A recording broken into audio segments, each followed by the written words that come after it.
Good morning, everyone.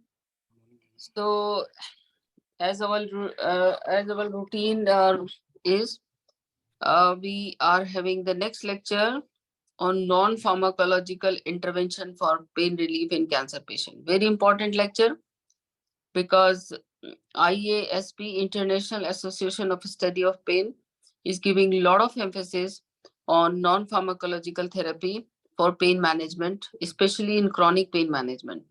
And when we see cancer patients, there are many times these patients are on opioids, and as we have to also learn the opioid sparing pain management or safe use of opioids.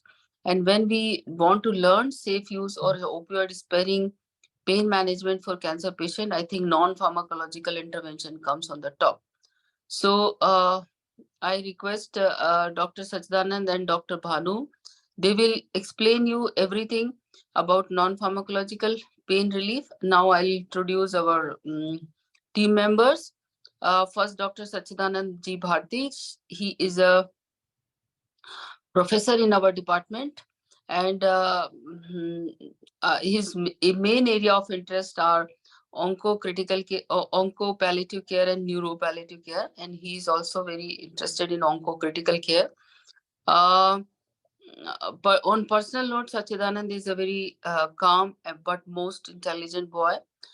He has a lot of knowledge, but he speaks only when it is required.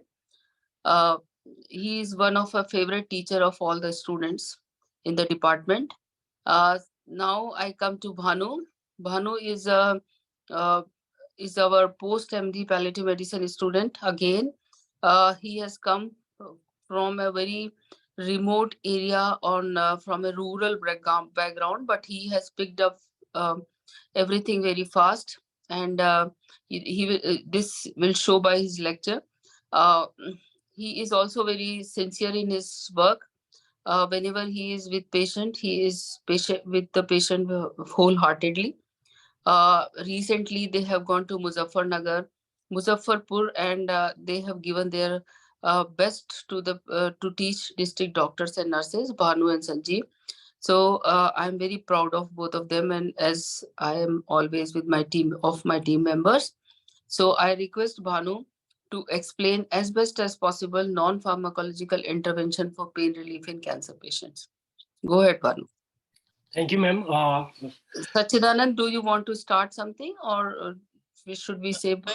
Just with a note that, as you said, for non-pharmacological pain management in cancer patients, the literature is very limited.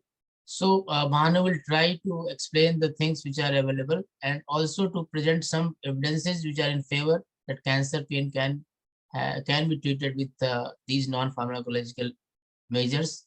And so Bhanu, please. Thank you, sir. Thank you, ma'am. Good morning, everyone. Today I am presenting a class on non-pharmacological intervention or pain relief in cancer patients. Moderated by Sachida, sir.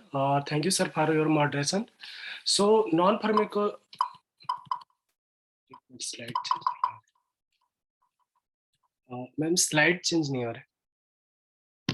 अच्छा, okay, ठीक है. So non-pharmacological intervention are those interventions that do not involve the use of medication to treat the pain. These intervention decreases fear, distress, anxiety to relieve pain, and they provide patient to sense of control. These interventions take consideration patient's age, developmental level, medical history, and prior experiences. These interventions also take consideration of current degree of pain or any anticipated pain. These interventions are relatively inexpensive and safe. So, broadly, we can categorize into two groups. That is one physical or sensory intervention, and another one psychological intervention. And we will also discuss to see other interventions. So in physical interventions, these interventions are patient specific, and they inhibit nociceptive inputs and pain perceptions. These interventions reduce pain intensity and improve quality of life of the patients. So examples of physical interventions are massage therapy, positioning, hot and cold treatment, transcutaneous electrical nerve stimulation, Scrambler therapy, acupuncture, and progressive muscle relaxation. So today here I will discuss these intervention. There is many more intervention in physical intervention, but I concise on this. So massage is the technique in which therapist manually manipulate the muscles and connective tissue to promote the muscle relaxation, healing, and sense of well-being. In this technique, various part of body, especially muscle and joints, are rubbed or kneading by hand or by manual manipulation to give the sense of control and well-being, and also relieve the pain. It increases the blood circulation as well as lymphatic circulations. It initiates analgesic effect to the area being rubbed and also decreases inflammation and edema. Massage releases the muscle spasm manually. It also thought to increase endogenous endorphin release, and also conflicting the sensory stimuli that override the pain signals.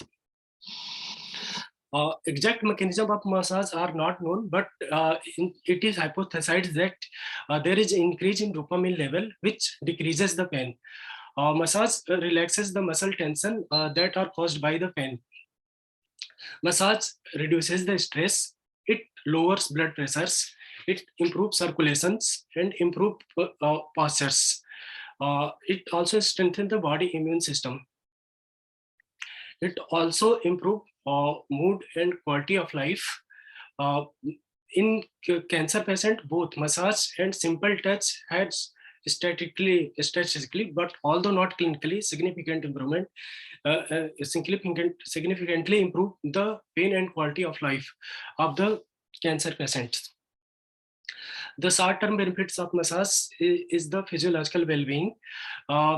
Depression and anxiety also shown to significantly improve by the massage.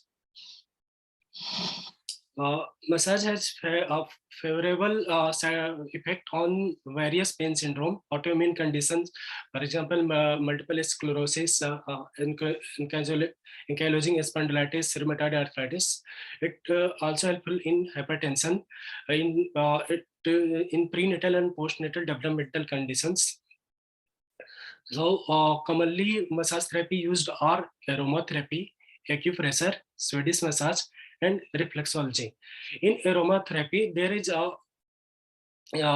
essential oil derived from the plant source have therapeutic benefit through the massage and also by the inhalational means. In acupressure, there is acupressure point are rubbed or manipulated by thumb or hand in order to affect the various organ function, and hence improve the organ function and relieve the pain.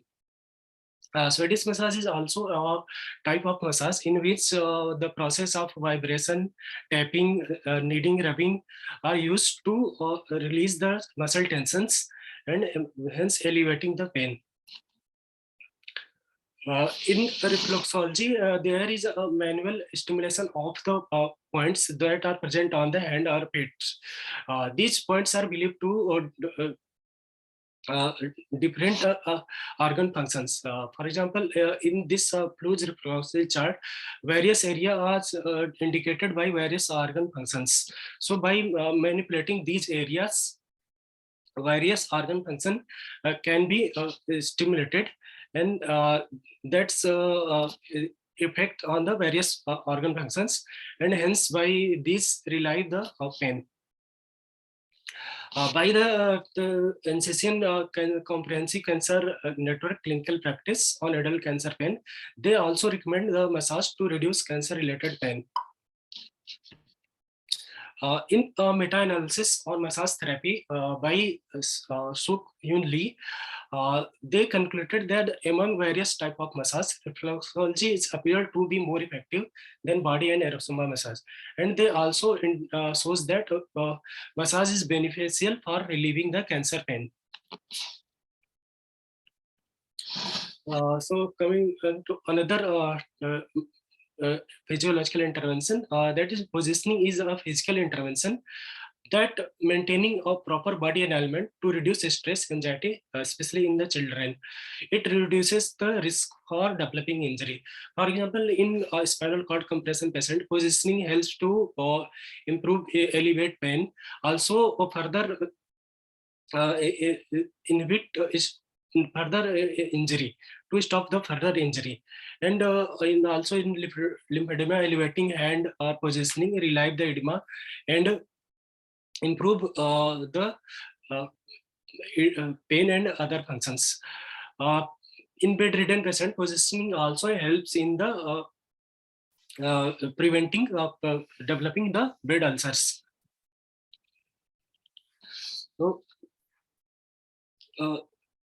it improves circulation and in turn prevent ulcers. It hot and cold therapy reduces pain, anxiety, nausea, heart rate in patient uh, treated with active warming for the pain related to mild trauma, cystitis, urolithiasis, lithiasis, appendicitis, colitis, and rectal trauma. A cold substance or device applied to any part of the body. This cold treatment increases pain thresholds and decreases edema and also suppresses inflammatory process. So it is used between 15 to 30 minutes for a time period or up to 2 to 3 times per day. Heat stimulates the thermoreceptor in the skin and deeper tissue.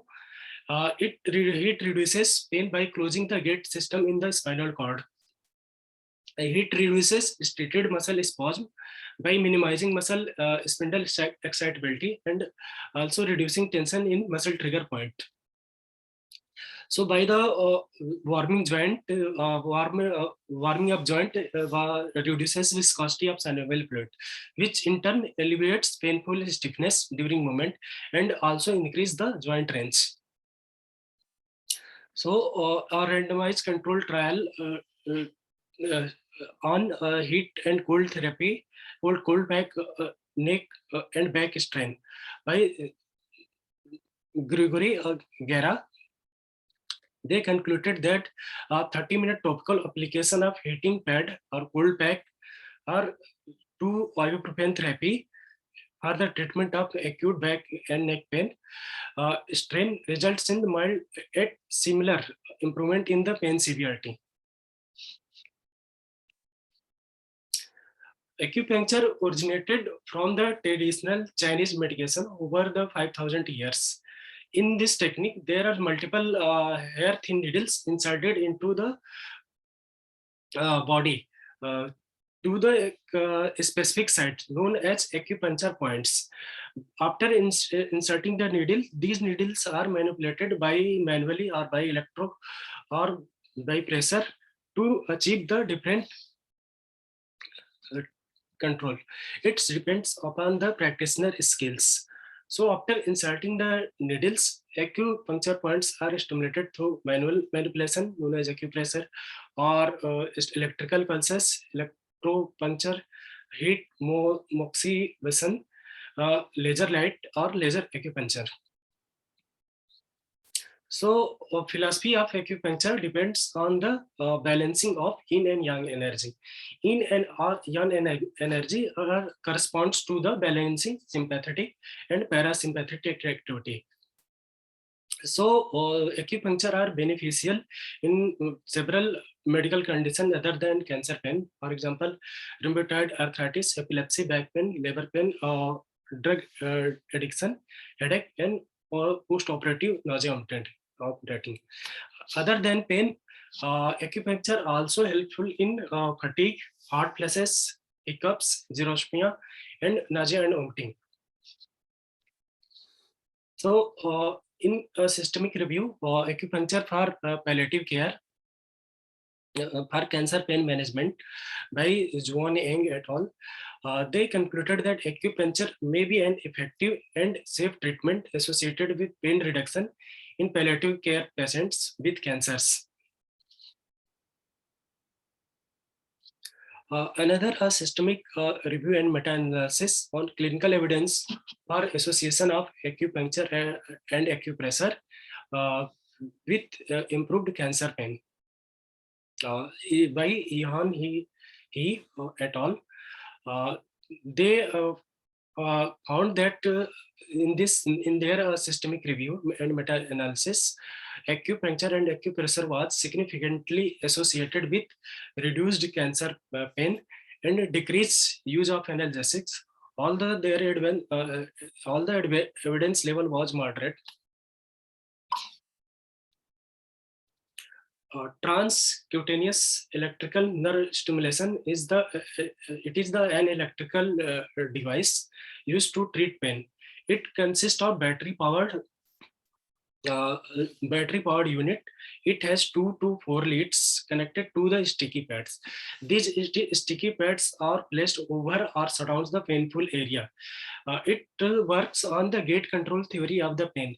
In this, there is a stimulation of A beta fibers, inhibit the transmission via A delta and C fibers, and hence by inhibiting these painful nerve fibers, it alleviates the pain stimuli.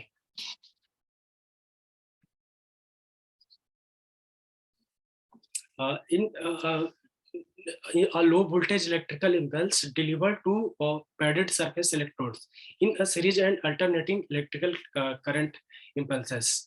The larger the impulse, activate the larger myelinated fibers. It activates the release of natural endorphin at pituitary level by using the alternating low 540 frequencies pulses. TENS produces analgesia by stimulating large afferent fibers. It helps to improve chronic back pain, arthritis, neuropathic pain. It is also helpful in mild to moderate acute pain. Uh, where pads are placed, there is feeling of light tingling sensation over the padded area. It activates the descending modulation system and blocking of sympathetic outflow. Although it is virtually side effect free, but it should not be used in patient with cardiac pacemakers or a history of cardiac dysrhythmia. Scrambler therapy developed by the Giuseppe Marino. It is also known as MC5A or Kohlmeier therapy. It has 5 sets of electrodes that are placed around the painful sites on non-painful dermatome. It also works on the gate control theory of pain. So there is a mixing or a scrambling of painful and non-painful information. It is the main underlying mechanism of this therapy. It is given for 10 consecutive days for 30 to 45 minutes per day. It is helpful in the variety of malignant and non-malignant painful condition. Its outcome depends on practitioner skill. So there is a RCT done by our department by Komal Kashyap, the efficacy of Scrambler therapy for pain management of head and neck and thoracic cancer pain. So in this RCT, there was 40 patients taken, and there was two arms. In one group, the pain management, in both group, pain management was given by usual medications, and in intervention group, there is Scrambler therapy given for 10 consecutive days. This RCT concluded that the Scrambler therapy is an effective treatment for the management of pain due to head and neck thoracic cancer. On the basis of this study, use of Scrambler therapy for management of refractive pain in head and neck cancer is recommended. Another RCT on Scrambler therapy to enhance the quality of life in cancer patient in palliative care setting by Komal Kashyap and Susma ma'am. So in this RCT, there was 80 patients taken of head, neck, and thoracic cancer. In both arms, patients were given pain management drug and following the WHO step ladder for 10 consecutive days. In intervention group, Scrambler therapy was given.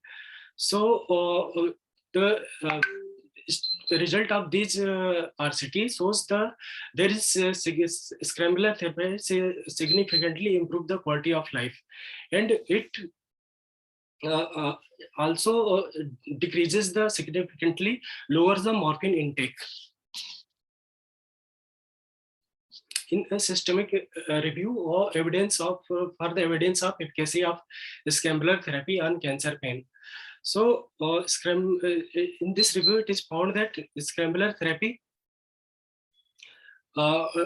considered as a good option for cancer patients suffering from the pain that does not respond to pharmacological treatment. Progressive muscle relaxation introduced in early in 1900 by Jacobsons.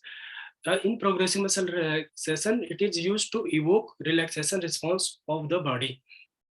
Relaxation response are comprised of various physiological, psychological events resulting from the overall reduction in the sympathetic and nervous system activity. So in this progressive muscle relaxation, participants involved to tighten and relax the different muscle group throughout the body in progressive manner to achieve a sense of relaxation and control. It is a safe technique with minimal adverse effect. It relieves back pain, phantom limb pain, headache, stresses. Progressive muscle relaxation also decreases the intensity of pain, tenderness of musculatory muscles, and it also helps in maximize the mouth opening in with or without pain in the patient with myofascial pain dysfunction syndrome.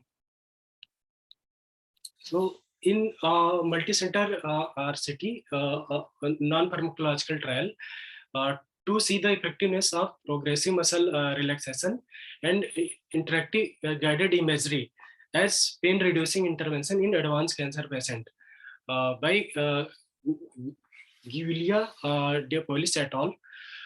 They concluded that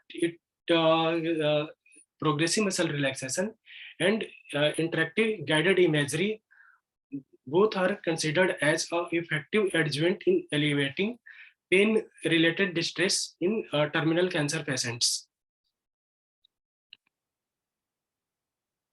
So, continuous pain leads to several psychological conditions, and these psychological conditions may causes several effect on the patient's life. So, continuous pain may leads to the development of maladaptive status. It leads to the behavior that worsen day by day functions. It increases the vulnerability to a variety of psychiatric illnesses. It enhances depressive and anxiety disorders and also post-traumatic stress disorder. Continuous pain may leads to the relationship between depression, pain, likely to be bidirectional. That is, continuous pain may leads to depression, and depression may leads to the conversion of acute pain into the chronic pain. In presence of depressive disorder, it is identified that it is a key risk factor in transition from acute pain to chronic pain. So by incorporating biopsychosocial model to the pain managed by the targeting cognitive response to the pain and maladaptive behavioral, in addition to the social and environmental functions in relieving the pain. Cognitive behavior therapy is efficacious for many physical disorders and psychiatric illnesses, as well as it is efficacious in improving the pain. In cognitive behavior therapy, thought process of an individual has a direct and sequential effect on her feelings, emotion, and behaviors. That is, whichever patient thoughts that reflects through their feelings, their emotion, and their behaviors. So, based on this concept, uh, if we want to change patient behavior, then it is necessary to change the emotions of the patient. So in this technique, a trained therapist assists in identifying the challenging thoughts. And then once they find the challenging thoughts, they target that thoughts to alleviating altering them to control the response toward these symptoms. So in cognitive behavior therapy, there is some core belief of the patients regarding herself or himself in future or to others. So these core belief reflects to their thoughts. So a trained therapist talk to the patients to find out their core beliefs. He uh, give multiple session talk to the patients to find out what is their core beliefs, and once they find out the core beliefs, they target these core beliefs. So by the altering these thought process, the feeling and behaviors of the patient can be changed. So cognitive behavior therapy, it is done by either counseling approach or programmed educations. It involves techniques such as autogenic training, biofeedback, hypnosis, imagery, meditation, problem solving, and systemic desensitization.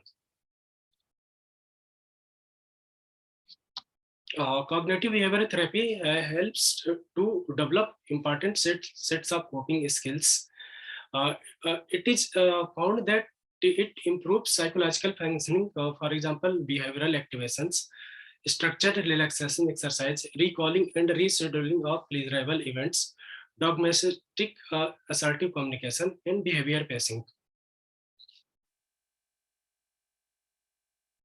So, in an integrative review on chronic pain and cognitive behavior therapy by Robert et al., their result revealed that cognitive behavior therapy reduces pain intensity in 43% of the trials. Meditation is the mental exercise. It increases the awareness of the thought running in the mind. It empowers mind to focus on a single target as long as desired. Its cultural roots are embedded in the traditional Eastern system. In this technique, patients are asked to relax, take deep breath, and focus on the thoughts that are running in the minds. And by increasing the awareness of the thoughts running in the mind, and empowers minds to focus on single target as long as it is desired. So that by this technique, uh, pain and other symptoms can be alleviated. In several studies, it is found that meditation helpful in relieving pain. Mindful-based stress reduction, it disconnect the link between the sensory element of pain from the emotional and evaluative elements. It enhances the uncoupled awareness of both somatic and psychological sensation. Pain signals usually cannot be distinguished in this technique. Such detachment may alter the response to the pain. So through the mindfulness-based stress reduction, the painful stimulus signal of painful usually not distinguished, so that by doing this detachment, pain response can be altered. In a randomized control trial, to see the efficacy of mindfulness-based cognitive behavior therapy on late post-treatment pain in women treated for the primary breast cancer. So, by Measure Johnson's, it is found that cognitive mindfulness-based cognitive therapy is a statistically significant, robust, and durable effect on pain intensity, indicating that mindfulness-based cognitive behavior therapy may be efficacious in pain rehabilitation strategy for women treated for breast cancer. In addition to it also affects the neuropathic pain type reported by women treated for breast cancer. In acceptance and commitment therapy, thought cannot thought it is not necessary to change the thought of the person. In this therapy, response to the thought process to be changed.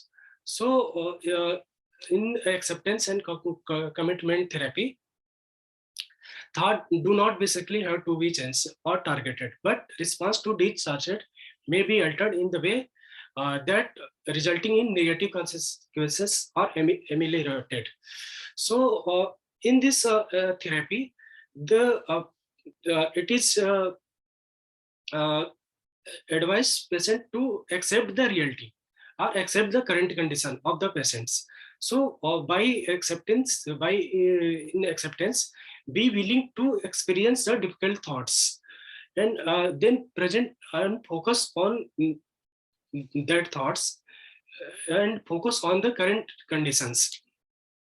Then ask patient to discover what is the truly important for that. And in commitment, ask person to take action to pursue these important things in their life. And then self as context to see yourself as unchanged by the time and by the experience. So there in the last, observe your thoughts, but do not influence or by ruled by them, by these thoughts. So acceptance and commitment therapy augment the sense of well-being via purposeful and non-judgmental acknowledgement of the mental events. So these emotions or thoughts facilitating acceptance of facilitate acceptance of such events. They enhance the capability of patient to sustain presence. That is, accept the reality, to accept the reality, and also they aware the this therapy aware the personally to relevant environmental and psychological factors. So that by thinking that it can be treated, except this can happen and these may remain.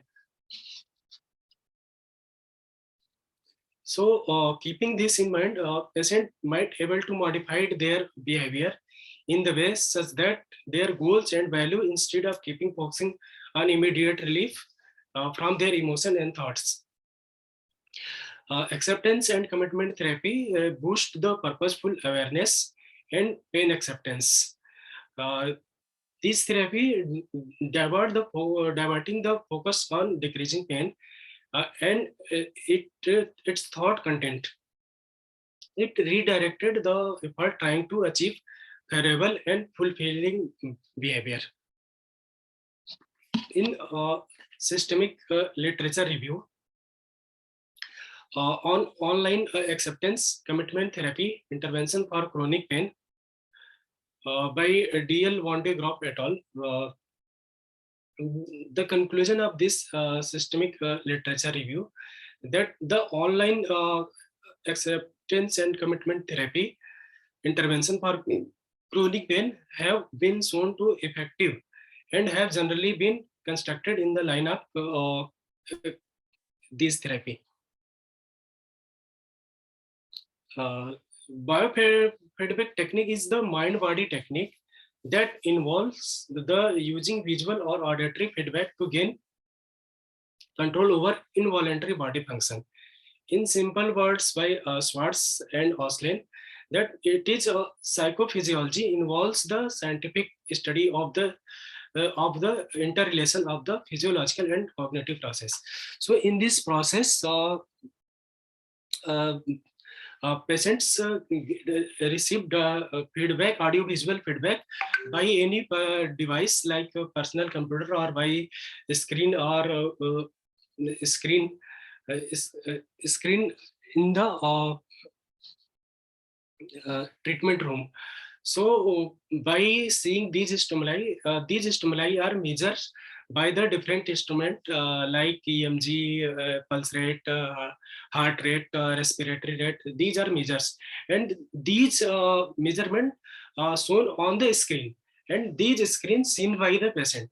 So audio or visual feedback by patient taken in multiple session after taking many 1 to 2 sessions, it is found that it improves the autonomic functions like it decreases heart rate, decreases EMG potentials by biofeedback technique. So in this technique, an individual learns to control autonomic physiological activities to improve the health.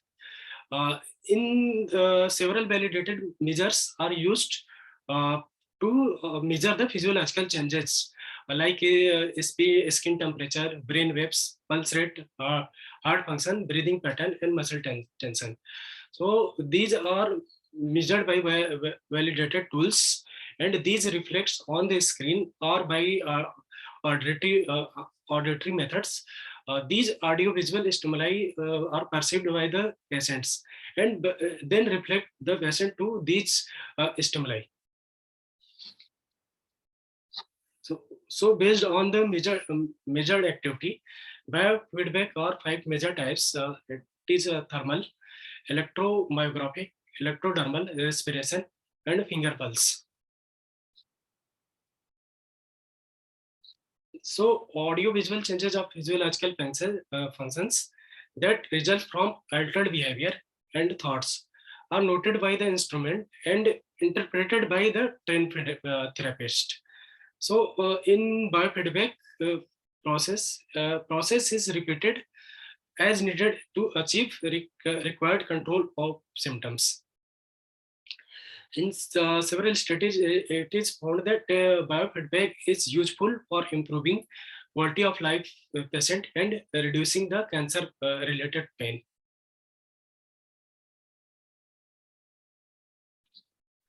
In our studies, it is found that biofeedback with hypnosis are the significantly more effective than the hypnosis alone. In meta-analysis by Silsky, biofeedback led to small to medium effect on pain intensity reduction in patients with chronic back pain. Biofeedback reduces depression, disability. It also reduces muscle tension and improved cognitive coping in the same patient groups. So in assisted relaxation in pain patient with advanced cancer in palliative care unit.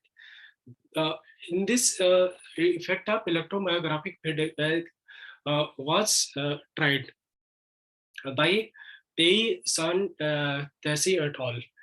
In this technique, electromyographic leads are attached to the frontal area of the patients, and then it connected to the screen, and patient asked to see the screen and see the changes of the EMG, changes of the EMG in 1 to 2 session. After 1 to 2 session, these EMG assisted relaxation was assessed. In later on, there is only screen closed, only audio stimulus was received by the patients. So their finding of these studies shows that relaxation training is supplemental with visual and auditory EMG feedback. The signal is effective in reducing cancer-related pain in advanced cancer patients. So in guided imagery, experienced extras help to patient provoke a state of mind or mental images in the absence of that stimuli. In this technique, a patient is asked to imagine a beautiful place. That is like any storytelling or any audio stimuli. Patient asked to close their eye, relax, and asked to imagine beautiful places to calm himself or herself. Images are made in the absence of any stimuli. It is a psychotherapeutic technique in which an individual creates images to visualize the desired outcome. So guided imagery defined as any of various technique as a series of verbal suggestions used to guide another person or oneself in imaging sensation, and especially in visualizing an image in mind to bring out the desired physical response as reduction in stress, anxiety, or pain. So simple visualization and direct imagery based suggestion through the metaphor or through the storytelling. It is helpful in post-operative pain, fibromyalgia, low back pain, or musculoskeletal related pain. So in this images are so vivid that may elicit the physiological response, and also the modulation of at the level of autonomic nervous system. Result in changes of cardiovascular, respiratory nervous system, endocrine, and even immune systems. So generally it begins with relaxation, releasing the distraction from the mind, and then visualizing the images related to the physical and mental healing. So guided imagery can be performed individually, it can be performed in group settings, it can be self-conducted or under the observation of trained guide. It can be practiced alone or with music or with other relaxation therapies. So in interactive guided imagery, patients are evoked by a practitioner to use their inner resource of creating image to heal their bodies. During this process, one connect the subliminal mind and emotion, subliminal mind and emotion felt during their visualization, modulate the neuroactive peptides that are secreted by the body in similar fashion that it would secretes in an actual events. So guided imagery affected by its outcome affected by the patient's imaging ability. It is affected by outcome expectancy and time spent for the practice. So coming to spirituality and religions. In Middle Age, pain was considered as a religious matter. That is, it is thought that pain was seen as God punishment for sin or evidence that an individual was possessed by demons or spiritual. So spiritual counseling in such situation can be more priority than the medical treatment. In major parts of Hindu believers considered as a pain as a God punishment or as a result of personal actions. In Islam, it can be vindictive or Allah willingness. A common Buddhist belief is that suffering is a price of attachment. So spiritual and religious belief are important in many individuals' lives. So religious and spirituality are not the same. An atheist person can have spirituality but not religion. So, but not religious. So, the spirituality and religion can influence lifestyle, attitude, feeling about the life, pain, and death. Both help some people to accept their own illness and also help to explain the illness for others. Religions can supply the client's family and uh, health professional with a sense of strength, security, and faith during the time of need. So, pain is an extremely complex phenomena which involves multiple cascades of behavioral responses, thought process, and emotions. So, a lot of non-physiological factors, such that psychological, family, societal attitude, life stresses, and cultural, spiritual, and religious belief, contribute significantly to the pain. To the pain, significantly how the individual experience and respond to the pain. So, emotional distress is specifically depression and anxiety play a vital role in pain experience. So, more severe pain and disability if they have anxiety and depression or both. There is fear of pain can cause more disability than the pain itself. So it is a cyclical pattern of chronic pain leading to depression, and depression causing an increase in chronic pain. So creating an mutual reinforcing relationships. So in study by our department, prevalence of nature and spiritual distress among the palliative care patient in India. So in this study, based upon the questionnaire with 36 spirituality items, when data was analyzed, so there was three cluster of the patient. So trustful patients, those believe in God and trust the Lord, spiritual distress patient, those are thinking. Another group, 17.4%, the patient is spiritual distress patient. Is these patient are those patient, those thought, why to me, why I am suffer like this, and other group was the patient. Third one cluster is the patient clinging to the divine support, that is in between the trustful patient and spiritually distressed. So in conclusion, this is found that more than half of the patient would be benefited from the spiritual counseling. So another cross-sectional study on spirituality in coping with pain in cancer patients.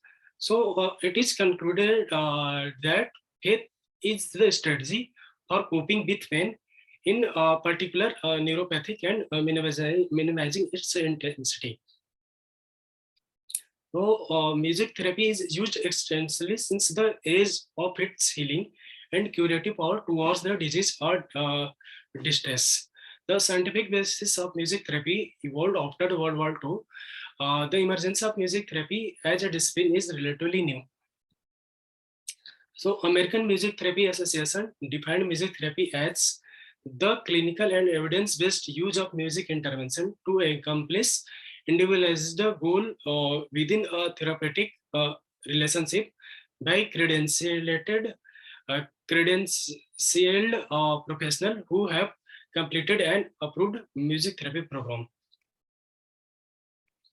So in this music therapy, patients are engaged by trained music therapists in the activity like listening, music, singing, even uh, dancing, etc. So music produces multidimensional effect on the body functions. It stimulates autonomic nervous system and releases endorphins from the brain. It allows spiritual and strengthen the psychological levels. Allows expressing oneself, easing communication, and increases the relaxation. It improves the quality of sleep, symptoms of depressions, and other body functions.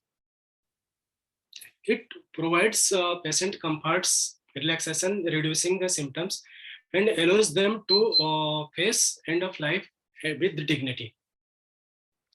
Used during anti-cancer treatment for symptomatic relief, it improve the quality of life and provide spiritual healing. When music therapy coupled with guided imagery, it shows beneficial effect on chemotherapy-induced nausea and vomiting. So, in aromatherapy, in RCT, that is aromatherapy plus music therapy for pain intensity and anxiety score in patient with breast cancer during peri-operative periods. So they concluded that in patient with breast cancer, peri-operative therapy achieve greater control, greater pain control. Uh, Perioperative combination therapy achieve greater pain improvement and anxiety reduction, and less marked in increase in interleukin 6 and HMGB1 level. Non-pharmacological intervention or the intervention, those are decreases the pain behavior and focus on pain level. These interventions also decreases the doses of analgesics. These are relatively inexpensive and side effect or little with little side effect. These interventions increases the individual ability to control feelings. These intervention reduces the feeling of weakness. They enhances the functional capacity and activity level, and they reduces the anxiety and stress. They are helpful in the depressions and many other psychological conditions, and hence reduces the in also helpful in the managing psychological and spiritual component of the pain. Thank you. Good. Sachidanand, you want to summarize and take up the questions? Yes, ma'am. Thank you, Bhanu. And I just like to summarize this presentation as the non-pharmacological interventions for cancer pain are broadly classified in two groups: the physical one and the psychological one. Physical, like acupressure, TENS, or Scrambler therapy, or progressive muscle relaxation techniques; and psychological, like cognitive behavioral therapy, mindfulness, acceptance and commitment therapy, biofeedback, imagery forms, and music therapy. So and these have a direct impact on the pain of patient. The analgesic requirements have reduced, as we have seen in the literature which Bhanu has presented. And also the psychological part of the non-interventional management, there is a significant reduction in anxiety and depression of these patients. So not only the physical component like pain is taken care, also the other components which are usually neglected in these patients are taken care. With this, I would like to take up the questions from those who would like to.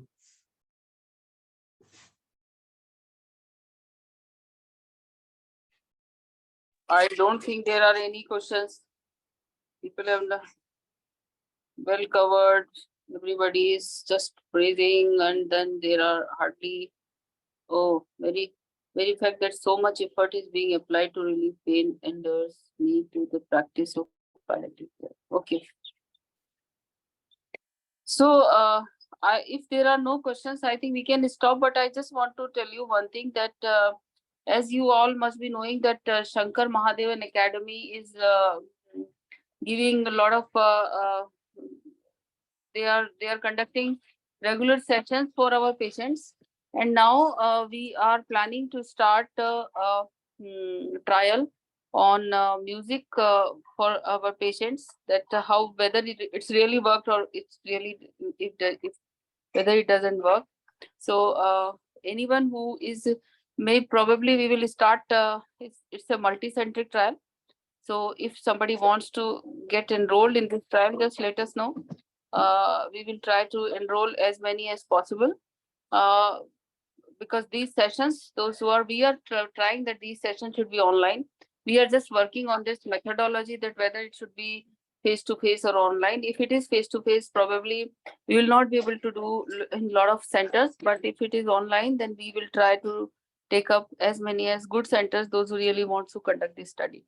So because we all know that music works whenever we are very little tense, or when we are not feeling well, and if we start good music, we really feel good.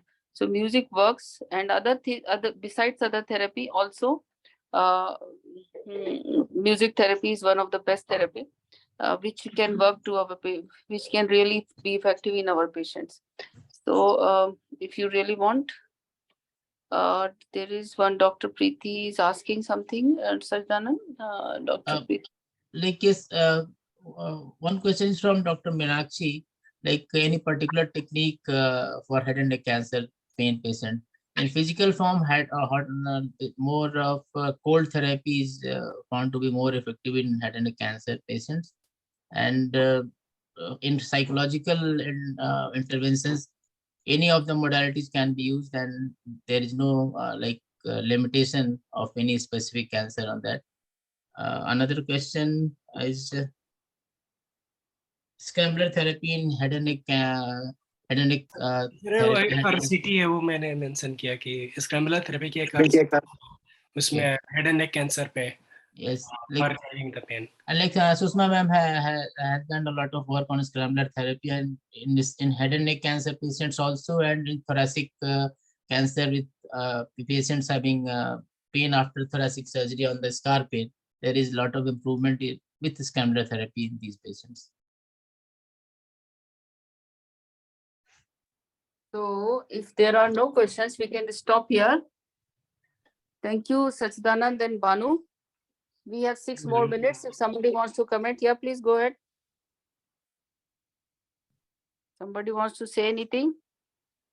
Any comments from anybody? I just Yes, want Doctor. to, yeah. Yeah, Dr. Stanley, please go ahead. Just to add, thank you, Bhanu Pratap, for that very extensive information.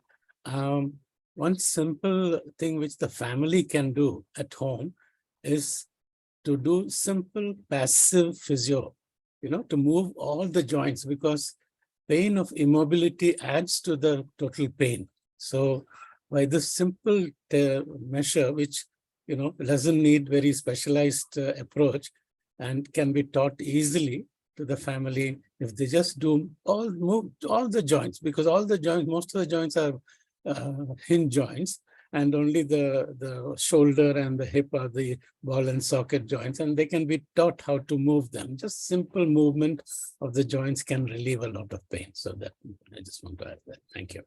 Yeah, this is absolutely right. The mobility makes a huge difference. So I think this is absolutely wonderful comment. Thank you, Dr. Stanley. Thank you. Okay, see you then next week. Everyone, enjoy this week.